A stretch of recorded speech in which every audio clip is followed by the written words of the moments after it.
첫 번째는 여러분들이 지난 시간에 했던 거 그대로 풀다 보면은 조금 애매한 게 있습니다. 뭐냐면은 어디에 봤느냐. 저 29번에 보면은 이런 단어가 나옵니다. 문제 29번. 모평균과 표본 평균의 차이라는 말이 나옵니다.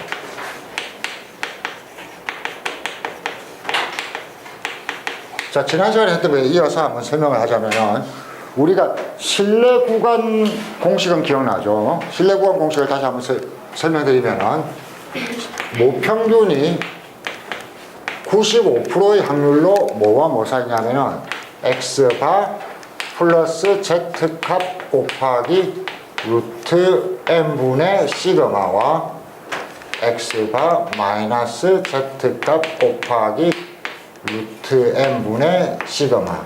물론 여기서 신뢰도에 따라서 95% 신뢰도에 따라서 99%가 되는 z값이 어떻게 결정되는지만 신경 쓰면 된다고 했습니다. 근데 여기서 하나 더 발전해서 뭐가 나오냐면은 이거는 신뢰 구간이고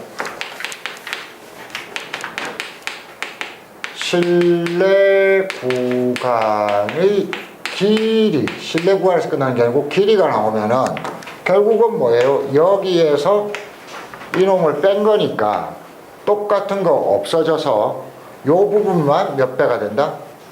2배가 된다. 그래서 2 곱하기 z값 곱하기 루트 n분의 시그마. 요까지 배웠습니다. 하나 더. 지금 이게 나온다고요. 모평균과 표본 평균의 차이는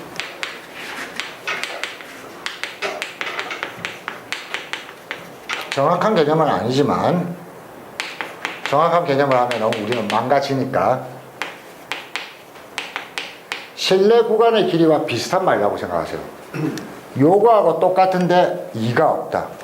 그냥 z값 곱하기 루트 n분의 시그마. 이런 건 왜 구하는지를 여러분들이 잘 모르기 때문에 설명을 해봤자 별로 의미가 없습니다. 그냥 기본적인 이해만 합시다. 이게 왜 이렇게 되냐면은 이거예요. 요 공식에서 보세요. 이게 모평균이죠. 이게 표본평균이죠. 모평균과 표본평균의 차이는 m 빼기 x바의 절대값이 모평균과 표본평균의 차이일 거 아니냐. 그러면 여기에 x바를 빼면은 이게 없어질 거고 m 빼기 x바가 요놈과 요놈 사이라는 것은 얘가 뭐보다 작다? 얘보다 같거나 작다라는 겁니다. 그래서 모평균과 표본평균의 차이는 그냥 최대 이 값을 갖는데 그냥 여러분들은 요 말이 나오면은 요거랑 똑같다. 실내 구간 길이의 반이다. 이렇게 외워주시면 되는 것. 자, 그래서 29번을 푸는 거는 아주 단순합니다. 이걸 그냥 그대로 적용하면 되니까 모평균과 표본평균의 차이를 2분의 1 이하로 하기 위한 표본의 최소 크기를 구하여라. 요거 알 때 이제 되는 거죠. 이렇게 됩니다. 이놈을 2분의 1 이하로 하라고 했는데 여기를 건드리는 게 아니고 이놈을 건드리는 거예요. 이놈이 z값 곱하기 루트 n분의 시그마인데 이제 필요한 값만 찾아내면 됩니다. 자, 여기서 신뢰도를 얼마로 하라고 했어요? 95%로 하라고 했습니다.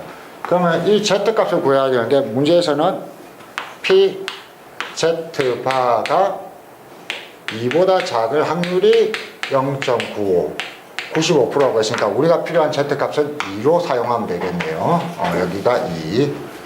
자, 그 다음에 표준 편차는 문제에서 보면은 3이라고 나와 있습니다. 자, n은 표본을 우리가 구해야 되는 크기니까 그냥 n은 n으로 잡으면 됩니다. 그래서 2 곱하기 3 나누기 루트 n분의 n이 2분의 1보다 작다니까 양분의 2를 곱하고 하면은 여기가 3, 4, 12의 루트 n 제곱하면은 n을 구할 수 있겠죠. 굉장히 간단한 문제입니다.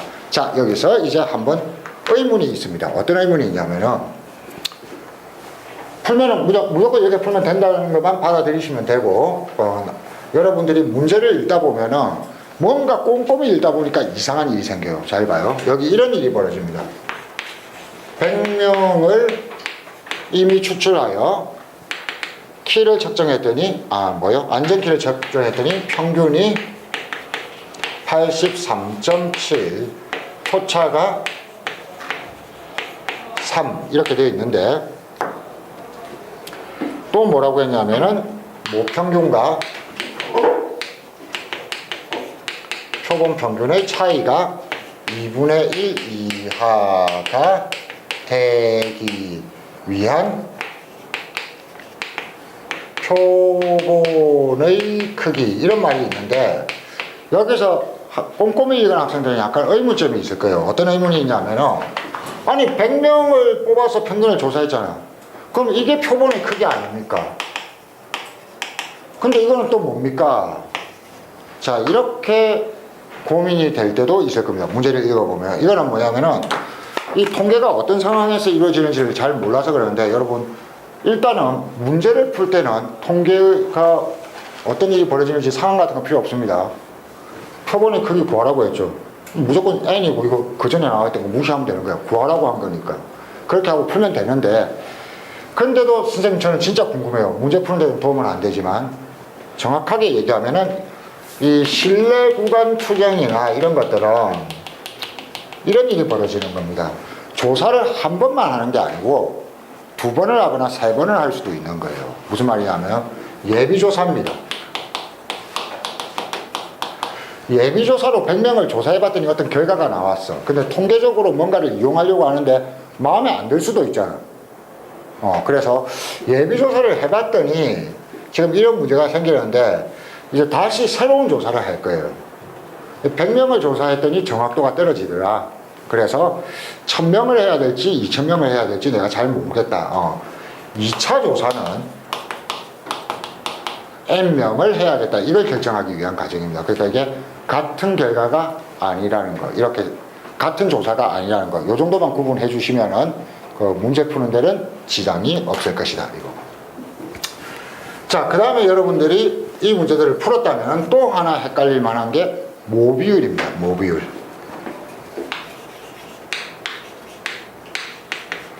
실내 구간이 확실하게 연습이 되어 있어야 모비율이 됩니다.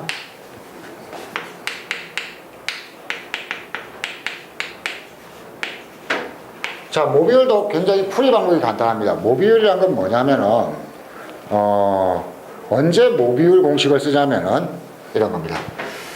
조사할 때 여러분 이런 거 한번 보세요. 이런 거는 언제 조사를 하냐면은 전교생의 키의 평균이 얼마일까? 키의 평균은 170, 180 이렇게 숫자로 나오는 거잖아요. 그렇죠? 그런데 모 비율이라는 것은 비율로 나오는 거. yes or not인 거. 예를 들어서 요즘에 월드컵 경기를 하고 있는데 월드컵 중계를 방송 3사가 다 하잖아요. SBS 시청률 조사하려면은 전 국민 중에 몇 명이 볼까? SBS를 보거나 안 보거나 둘 중이잖아요. 둘 중 하나잖아. 그 KBS를 보는지 MBC를 보는지는 상관이 있어요, 없어요? 없어요. 그래서 SBS 시청률이 20%일까 25%일까 이런 걸 조사할 때 모비율을 조사합니다. 그래서 모비율 추정 공식은 이렇습니다. P 모비율은 내가 조사한 비율 더하기, 이거 똑같아요.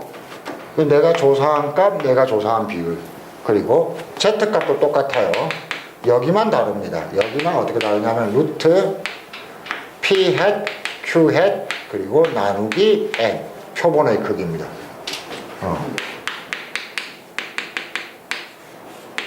P hat, Q hat, 그리고 N, 이렇게 되는 겁니다. 자, 요 의미를 일단 공식을 써가면서 이해를 하는 게 중요한데 32번부터 한번 볼게요. 문제 32번은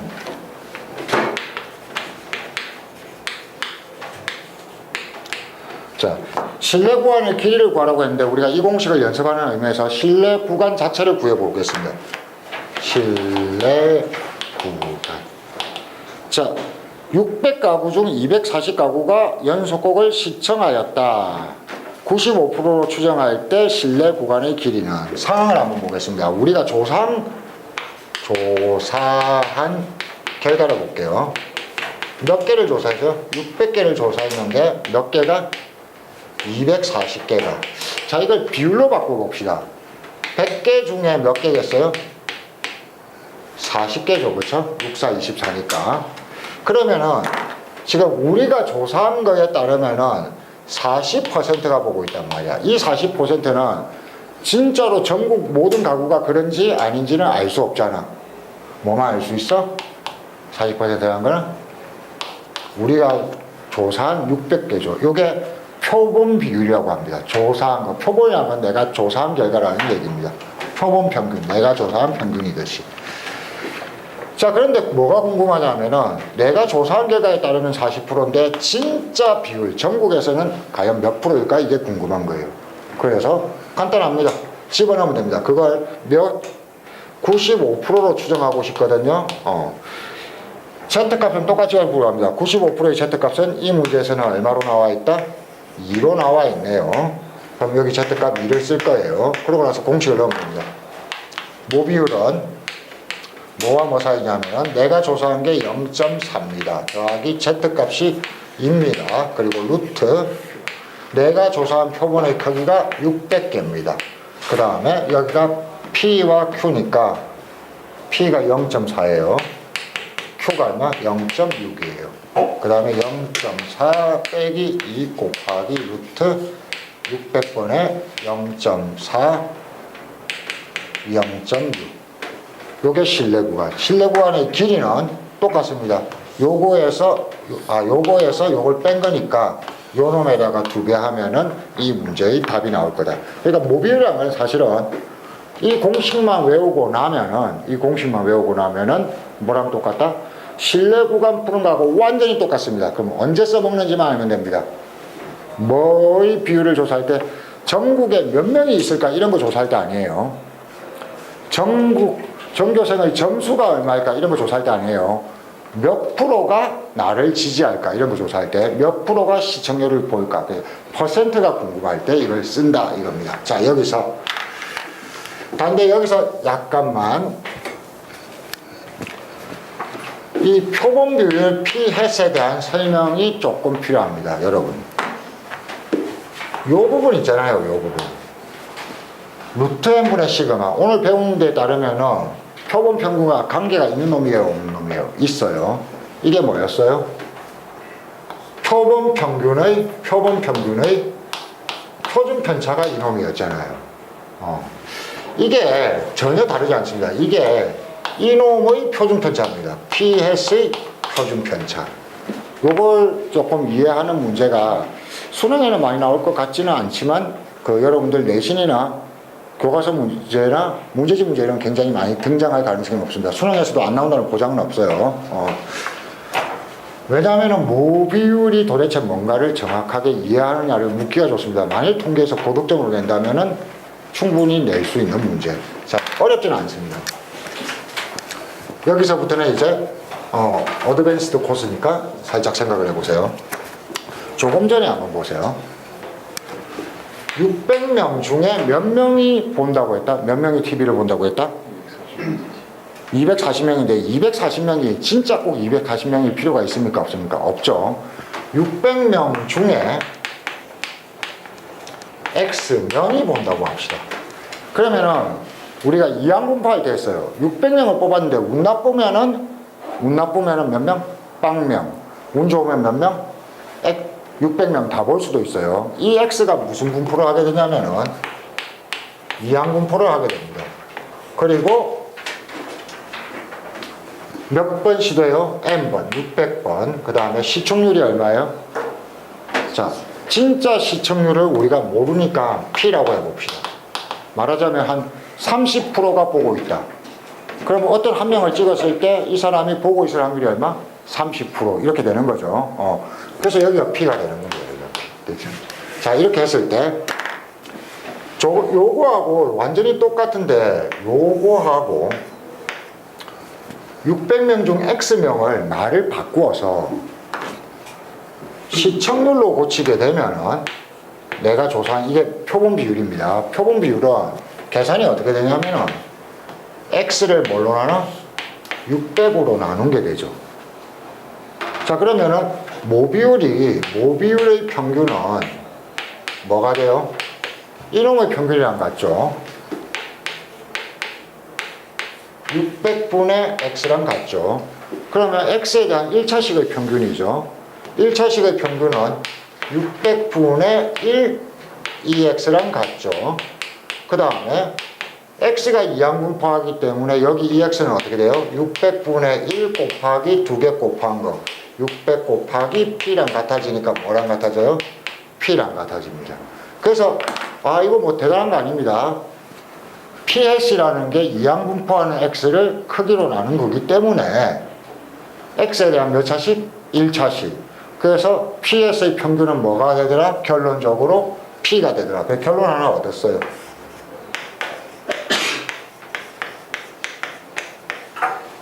두 번째는 똑같은 놈입니다. 이놈의 표준 편차를 구해도 1차식의 표준 편차죠. 그럼 얘는 뭐냐면은 600분의 1 곱하기 x의 표준 편차랑 같을 거야. 그런데 지난 시간에 배웠듯이 x의 표준 편차는 어떻게 되냐면은 600분의 1이고 분산에다가 루트 씌우면 되는데 분산이 600 곱하기 p 곱하기 q잖아. 그러면 얘는 600이 들어가게 되면 루트 p 곱하기 q 나누기 600 이렇게 된다는 겁니다. 아까 본 공식하고 비슷해지죠. 그래서 다시 한번 쓸게요. PS의 표준 편차는 루트 600 나누기 PQ인데 여기서 하나 모비율을 헷갈리는 게 하나가 있는 게 모비율을 우리가 실제로 알 수가 있어 없어? 없지. 왜냐하면 조사를 해보기 전까지는 알 수가 없는 거예요. 그러니까 본래 이론적인 공식은 이건데 실제로는 이 값을 계산할 수가 없어요. 현실에서는. 그래서 우리는 뭘 한다? 대체적으로 600 곱하기 이 진짜 모비율을 모르니까 우리가 조사한 이 값 P햇을 쓰는 거고 Q햇을 써도 된다고 통계학자들이 차선의 방법을 찾아놨다. 그래서 원래는 이건데 이걸 쓸 수도 있다. 이렇게 이해하시면 되는 거. 그래서 결론.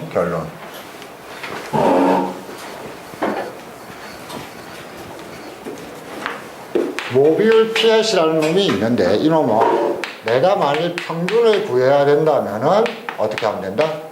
그냥 표본 비율 P햇 모비율 P랑 같고 이놈의 표준 편차를 구해야 된다면은 루트 얼마?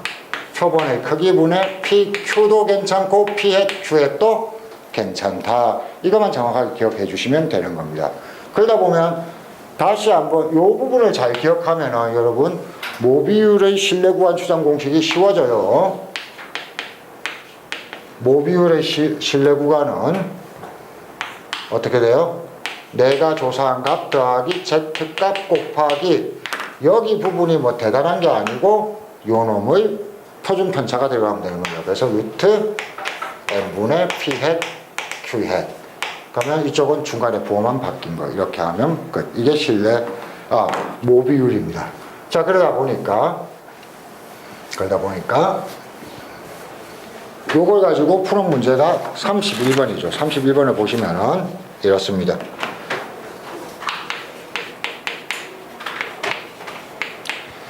뭘 구하라고 했냐면은 P햇이 얼마보다 큰 확률? 0.24보다 큰 확률을 구하라고 했는데 이것도 여러분 이런 거는 전부 다 정규 분포로 그리면 됩니다. 정규 분포로. 자, 보세요. 고등학교 과정은 정규 분포밖에 안 나오니까 P햇은 여기에 뭘 써야 돼요? PS의 평균을 써야 되죠. PS의 평균을 우리가 방금 뭐라고 배웠어요? P랑 같다고 배웠죠. 이 문제에서 모비율이 얼마라고 나왔어요? 0.2라고 나왔습니다. 자, 그 다음에 여기에 PS의 표준 편차를 써야 돼요. PS의 표준 편차. 방금 배웠습니다. 루트 얼마? 표본의 크기 400 나누기 0.2 곱하기 0.8. 그럼 얘는 20분의 0.16이니까 0.3입니까? 그러면 반으로 하면 10분의 0.2, 0.0입니다. 0.02 이렇게 써놓고 나머지는 정규분포 문제랑 똑같아진다는 겁니다. 똑같아지는 것이 Z로 바꾸고 내리고 0.24보다 클 확률이니까 이 넓이를 구하면 되네. 그럼 여기에 그대로 내리면은 요 놈에서 요 놈을 빼고 요 놈을 나누면 2. 그럼 여기는 표 보고 찾으면은 0부터 이상이면 0.4772. 그래서 우리가 구하는 이 넓이는 0.5 빼기 0.4772. 어때요? 정규분포에 썼던 게 그대로 쓰이고 있습니다. 그러니까 정규분포 문제 방식은 계속 통하는데 문제에 따라서 x에 관한 거냐, x바에 관한 거냐, 그렇지 않으면은 p햇에 관한 거야, 표본 비율에 관한 거냐. 이 문제만 구분해내는 게 포인트라고요. 실제 풀이 방법은 다 똑같은 기술을 쓰니까. 그 다음에 문제를 구분할 때도 키가 되는 부분은 여기입니다. ps의 표준 편차 다르고 x바의 표준 편차 다르고 x의 표준 편차가 다 다른 값을 써야 된다. 이것들이 어떤 관계가 있다만 정확하게 이해해 주시면은 통계 문제 푸는 데는 전혀 지장이 없다 이겁니다. 됐죠?